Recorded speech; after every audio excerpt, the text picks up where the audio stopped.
ഇന്ത്യയിലെ ഇന്ധനവില ഓരോ ദിവസം കഴിയുന്തോറും കുതിച്ചുയർന്നുകൊണ്ടിരിക്കുകയാണ്.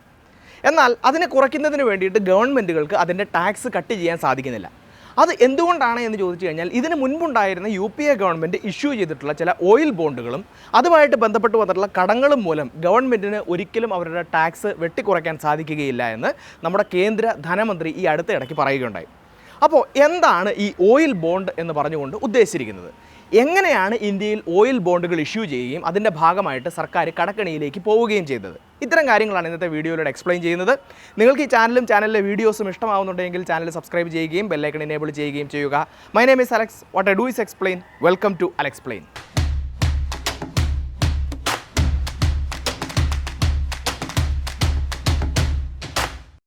ഈ ഓയിൽ ബോണ്ടിൻ്റെ ചരിത്രം എന്തായിരുന്നു എന്ന് മനസ്സിലാക്കണമെങ്കിൽ ഇന്ത്യയിലെ പെട്രോൾ ഡീസൽ വിലയുടെ ഒരു ചെറിയ ചരിത്രം നമുക്കൊന്ന് പഠിക്കാൻ ശ്രമിക്കാം.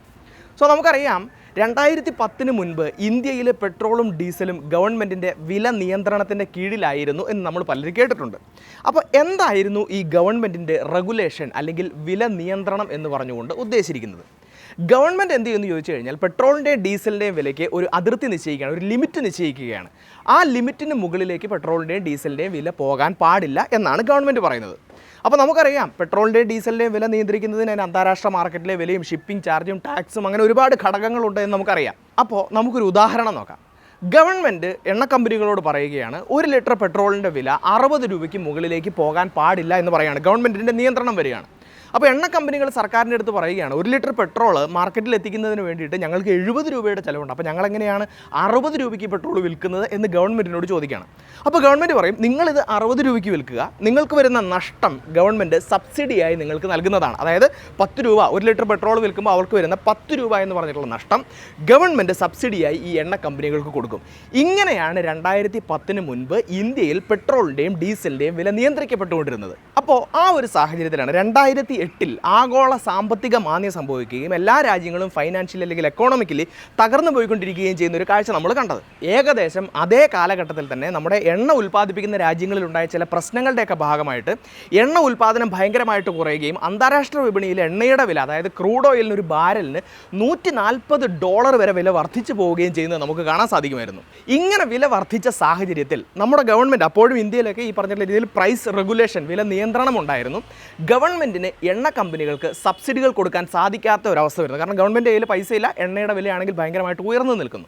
അപ്പോൾ ഈ അവസരത്തിൽ ഗവൺമെൻറ് എണ്ണ കമ്പനികൾക്ക് പണം കൊടുക്കാൻ വേണ്ടി കണ്ടെത്തിയ ഒരു മാർഗ്ഗമാണ് ഓയിൽ ബോണ്ട് എന്ന് പറയുന്നത്. അപ്പോൾ ആദ്യം ഒരു ബോണ്ട് എന്താണെന്ന് നമുക്ക് മനസ്സിലാക്കാം, അതിനുശേഷം ഒരു ഓയിൽ ബോണ്ട് എന്താണെന്ന് നമുക്ക് മനസ്സിലാക്കാൻ വേണ്ടി ശ്രമിക്കാം.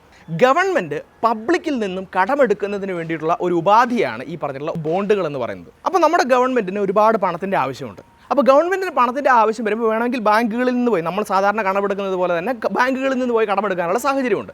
പക്ഷേ ഗവൺമെൻറ് നമ്മുടെ ഇന്ത്യൻ ബാങ്കുകളിൽ നിന്ന് കടമെടുത്തു കഴിഞ്ഞാൽ നമ്മുടെ ഇന്ത്യയിലെ സാധാരണക്കാരായിട്ടുള്ള ജനങ്ങൾക്ക് കടം കൊടുക്കാൻ നമ്മുടെ ബാങ്കുകൾക്ക് കഴിയാതെ വരും. കാരണം അവരുടെ കയ്യിലുള്ള പൈസ മുഴുവൻ ഗവൺമെൻറ് കടമായി എടുക്കുന്നത് കൊണ്ട്. അപ്പോൾ അതിന് പകരമായിട്ട് ഒരുപാട് മാർഗ്ഗങ്ങൾ ഗവൺമെൻറ് സ്വീകരിക്കാറുണ്ട്. അതിലൊരു മാർഗ്ഗമാണ് ഈ ബോണ്ട് എന്ന് പറയുന്നത്. ഇപ്പോൾ ഒരു ഉദാഹരണത്തിലൂടെ ബോണ്ട് എന്താണെന്ന് മനസ്സിലാക്കാൻ വേണ്ടി നമുക്ക് ശ്രമിക്കാം. അപ്പോൾ ഒരു ബോണ്ടിൽ പ്രധാനമായിട്ടുള്ള കാര്യങ്ങൾ എന്ന് പറയുന്നത് അതിൻ്റെ ഒരു ഫേസ് വാല്യൂ ഉണ്ടാവും, ബോണ്ടിൻ്റെ വിലയുണ്ടാവും, അതുപോലെ തന്നെ ഒരു ഇൻട്രസ്റ്റ് റേറ്റ് ഉണ്ടാവും, ഒരു പലിശ നിരക്ക്, അതുപോലെ തന്നെ ഒരു മെച്യൂരിറ്റി പീരീഡ്, ആ ബോണ്ടിൻ്റെ ഒരു കാലാവധിയും അതിനകത്ത് പറഞ്ഞിട്ടുണ്ടായിരിക്കും.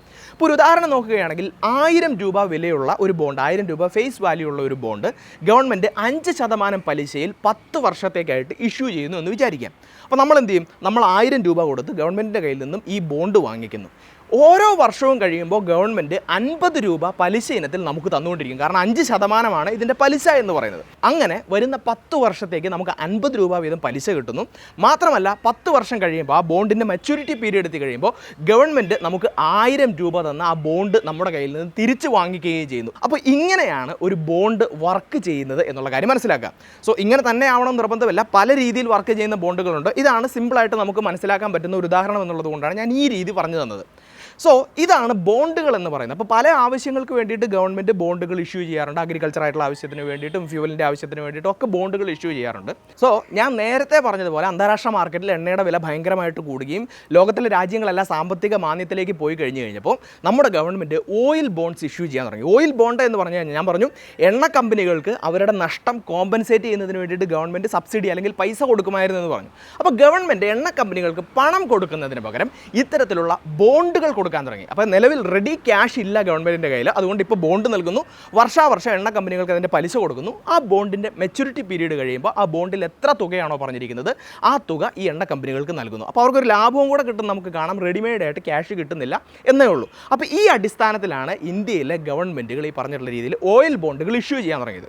ആദ്യമായിട്ട് ഇന്ത്യയിൽ ഓയിൽ ബോണ്ടുകൾ ഇഷ്യൂ ചെയ്തത് വാജ്പേയി സർക്കാരിൻ്റെ കാലത്താണ്. 2002 ഏകദേശം 9,000 കോടി രൂപയുടെ ഓയിൽ ബോണ്ടുകൾ വാജ്പേയി സർക്കാർ ഇൻട്രൊഡ്യൂസ് ചെയ്തിരുന്നു. പക്ഷേ അതിനുശേഷം ഒരു വലിയ അളവിൽ ഓയിൽ ബോണ്ടുകൾ ഇഷ്യൂ ചെയ്തത് മൻമോഹൻ സിംഗ് ഗവൺമെൻറ്റിൻ്റെ കാലത്താണ്. ഏകദേശം 2005 മുതൽ 2012 വരെയുള്ള കാലയളവിൽ 1.44 ലക്ഷം കോടി രൂപയുടെ ഓയിൽ ബോണ്ടുകളാണ് ഇതുപോലെ സബ്സിഡി ഇനത്തിൽ ഓയിൽ മാർക്കറ്റിംഗ് കമ്പനികൾക്ക് വേണ്ടിയിട്ട് ഇന്ത്യൻ ഗവൺമെൻറ് നൽകിയത്. അപ്പോൾ ഈ 1.44 ലക്ഷം കോടി രൂപയുടെ പലിശയും നമ്മുടെ ഗവൺമെൻറ് അടയ്ക്കണം. അതുപോലെ തന്നെ അതിൻ്റെ മെച്യൂരിറ്റി പീരീഡ് എത്തിക്കഴിയുമ്പോൾ അതിൻ്റെ മുതലും നമ്മൾ ഈ പറഞ്ഞിട്ടുള്ള രീതിയിൽ ഓയിൽ മാർക്കറ്റിംഗ് കമ്പനികൾക്ക് കൊടുക്കണം. പക്ഷേ ഇങ്ങനെയുള്ളൊരു വില നിയന്ത്രണത്തിൻ്റെ അല്ലെങ്കിൽ ഈ ഓയിൽ പ്രൈസ് റെഗുലേഷൻ്റെ ഭാഗമായിട്ട് നമ്മുടെ ഗവൺമെൻറ്റിന് ഒരുപാട് പണച്ചെലവ് ഉണ്ടാവുന്നു എന്ന് നമ്മുടെ ഗവൺമെൻറ്റുകൾ മനസ്സിലാക്കി കഴിഞ്ഞപ്പോൾ 2010 UPA സർക്കാർ പെട്രോളിൻ്റെ മുകളിലുള്ള വില നിയന്ത്രണം എടുത്തു കളഞ്ഞു.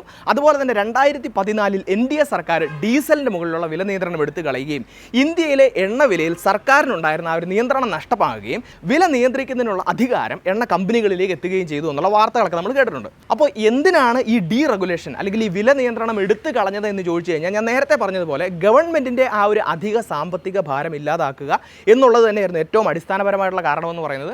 അതുപോലെ തന്നെ ഗവൺമെൻറ് ആളുകളോട് പറഞ്ഞൊരു കാര്യം ഇതാണ്, അന്താരാഷ്ട്ര മാർക്കറ്റിൽ വില കൂടുകയും കുറയുകയും ചെയ്യുന്നതിനനുസരിച്ച് അപ്പോൾ ഇന്ത്യൻ മാർക്കറ്റിലെയും വില കൂടുകയും കുറയുകയും ചെയ്യുന്നതിന് വേണ്ടിയിട്ടാണ് ഈ പറഞ്ഞിട്ടുള്ള ഒരു പുതിയ സിസ്റ്റം ഇൻട്രൊഡ്യൂസ് ചെയ്തത് എന്ന് ഗവൺമെൻറ് പറഞ്ഞു. പക്ഷേ ഒരു കാര്യം നമ്മൾ നോക്കിയാൽ കാണാൻ കഴിയും, അന്താരാഷ്ട്ര മാർക്കറ്റിൽ വില കൂടുമ്പോഴെല്ലാം ഇന്ത്യയിലെ പെട്രോളിൻ്റെ ഡീസലിൻ്റെ വില കൂടുന്നുണ്ട്. എന്നാൽ അന്താരാഷ്ട്ര മാർക്കറ്റിൽ വില കുറയുമ്പോൾ ഇന്ത്യയിലെ പെട്രോളിൻ്റെയും ഡീസലിൻ്റെയും വില കുറയുന്നില്ല, ഒന്നെങ്കിൽ സ്റ്റഡി ആയിട്ട് നിൽക്കും, ചില സമയങ്ങളിൽ കൂടുകയും ചെയ്യുന്നത് നമുക്ക് കാണാൻ സാധിക്കും. ഇതെങ്ങനെയാണ് എന്ന് കൃത്യമായിട്ട് പെട്രോൾ വില എങ്ങനെയാണ് നിശ്ചയിക്കുന്നത് എന്നുള്ള വീഡിയോയിൽ ഞാൻ പറഞ്ഞിട്ടുണ്ട്.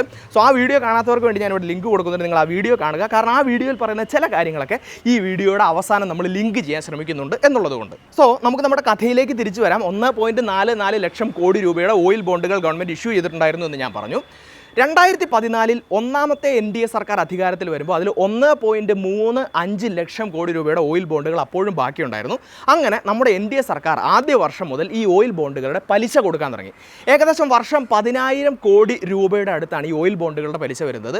അങ്ങനെ കഴിഞ്ഞ 7 വർഷമായിട്ട് നമ്മുടെ NDA ഗവൺമെൻറ് ഏകദേശം 70,100 കോടി രൂപ പലിശ ഇനത്തിൽ ഈ ബോണ്ടുകൾക്കായിട്ട് ചെലവഴിച്ചിട്ടുണ്ട്.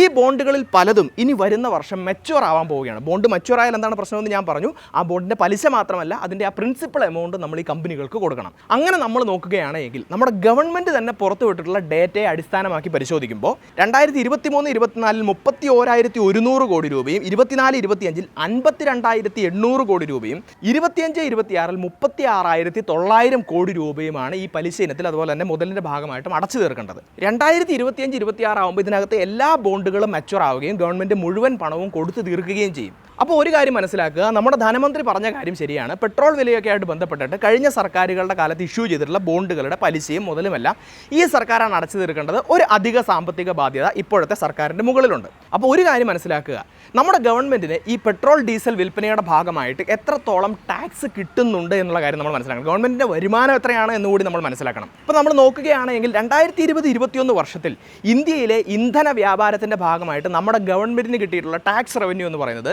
4,18,000 കോടി രൂപയാണ്. 4.18 ലക്ഷം കോടി രൂപയാണ് നമ്മുടെ ഗവൺമെൻറ്റിന് വരുമാനമായിട്ട് കിട്ടിയത്. ഇനി അതിനകത്ത് പെട്രോളിൻ്റെയും ഡീസലിൻ്റെയും വിൽപ്പനയുടെ ഭാഗമായിട്ട് മാത്രം കിട്ടിയ ടാക്സ് നോക്കുകയാണെങ്കിലും 3,45,000 കോടി രൂപയാണ് ഗവൺമെൻറ്റിന് ടാക്സ് വരുമാനത്തിൽ കിട്ടുന്നത്. അപ്പോൾ കുറേ പേര് പറയും ഇതിനകത്ത് കുറച്ച് ഭാഗം സംസ്ഥാന സർക്കാരുകൾക്ക് കൊടുക്കണമെന്ന്. അപ്പോൾ നിങ്ങൾ കഴിഞ്ഞ വീഡിയോ കണ്ടിട്ടുണ്ടെങ്കിൽ നിങ്ങൾക്ക് കൃത്യമായിട്ട് മനസ്സിലാവും, ഈ എൻറ്റയർ എക്സൈസ് ഡ്യൂട്ടിയിലെ ബേസ് എക്സൈസ് ഡ്യൂട്ടിയുടെ 41% ഇന്ത്യയിലെ എല്ലാ സംസ്ഥാന സർക്കാരുകൾക്കുമായിട്ട് വീതിച്ചു കൊടുക്കുന്നത്. അപ്പോൾ നമ്മൾ നോക്കുകയാണെങ്കിൽ കാണാൻ കഴിയും 3,45,000 കോടിയിലെ ബേസ് എക്സൈസ് ഡ്യൂട്ടിയുടെ 41% എന്ന് പറയുമ്പോൾ ഏകദേശം 14,500 കോടി രൂപയാണ് വരുന്നത്. ഈ 14,500 കോടി രൂപയാണ് സ്റ്റേറ്റുകൾക്ക് കൊടുക്കുന്നത്. എന്നാലും കേന്ദ്ര ഗവൺമെൻറ്റിൻ്റെ കയ്യിൽ ബാക്കിയായിട്ട് 3,30,30,000 കോടി രൂപ രൂപയുണ്ട് എന്നുള്ള കാര്യം മനസ്സിലാക്കുക. ഈ 3,30,000 കോടി രൂപയിൽ നമുക്ക് ഓൾറെഡി കൊടുത്തു തീർക്കാനുള്ള പലിശയും മുതലും എല്ലാം കൂടെ ഒറ്റയടിക്ക് കൊടുത്തു തീർത്താൽ പോലും, അതായത് 1,30,000 കോടി രൂപ ഒറ്റയടിക്ക് തന്നെ നമ്മൾ കൊടുത്തു തീർത്താൽ പോലും ബാക്കി 2 ലക്ഷം കോടി രൂപ നീക്കിയിരിപ്പ് നമ്മുടെ ഗവൺമെൻറ്റിൻ്റെ കയ്യിലുണ്ടാവും. എന്ന് പറഞ്ഞു കഴിഞ്ഞാൽ നമ്മുടെ ഗവൺമെൻറ്റിന് ആവശ്യത്തിന് വരുമാനം ഒരു വർഷം തന്നെ കിട്ടുന്നുണ്ട്. ഞാൻ ഈ പറഞ്ഞ കണക്ക് കഴിഞ്ഞ 7 വർഷത്തെ കണക്കല്ല, കഴിഞ്ഞ ഒരൊറ്റ വർഷത്തെ കണക്ക് മാത്രമാണ് പറഞ്ഞിരിക്കുന്നത്.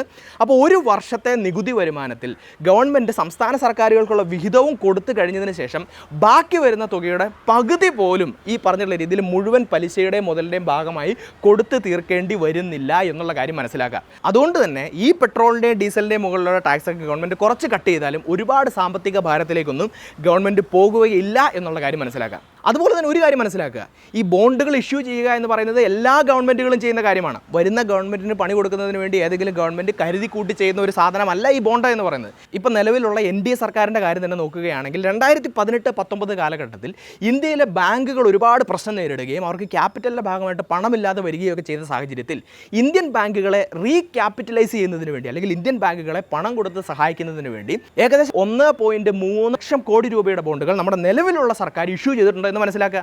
ഈ ബോണ്ടുകളുടെ തിരിച്ചടവ് ആരംഭിക്കുന്നത് 2028-ലാണ്, അത് അവസാനിക്കുന്നത് 2035-ലാണ്. അപ്പോൾ 2028-ലും 2035-ലും ഇന്ത്യയിൽ ഏത് സർക്കാരായിരിക്കും അധികാരത്തിൽ ഉണ്ടാവുക എന്നുള്ള കാര്യം നമുക്ക് ഒരിക്കലും പറയാൻ പറ്റില്ല. അപ്പോൾ ആ സർക്കാരാണ് എന്തായാലും മുതലും പലിശയും അടച്ചു തീർക്കേണ്ടത്. അപ്പോൾ സർക്കാരുകൾ കാലാകാലങ്ങളായി ചെയ്തു വരുന്ന ഒരു കാര്യമാണ് എന്നുള്ള കാര്യം കൂടി നിങ്ങൾ മനസ്സിലാക്കാൻ വേണ്ടി ശ്രദ്ധിക്കുക. ഇന്നത്തെ വീഡിയോയിലൂടെ ഒരു പുതിയ അറിവും ഒരു അഭിപ്രായം ജനറേറ്റ് ചെയ്യുന്നതിനുള്ള പോയിന്റുകളും നിങ്ങൾക്ക് നൽകാൻ സാധിച്ചിട്ടുണ്ട് എന്ന് വിചാരിക്കുന്നു. നിങ്ങളുടെ അഭിപ്രായങ്ങളും നിർദ്ദേശങ്ങളും സംശയങ്ങളും എല്ലാം നിങ്ങൾ കമൻറ്റ് ബോക്സിൽ രേഖപ്പെടുത്തുക. ഇതുപോലെയുള്ള നല്ല നല്ല വീഡിയോസുമായി വീണ്ടും വരുന്നതുവരേക്കും നന്ദി.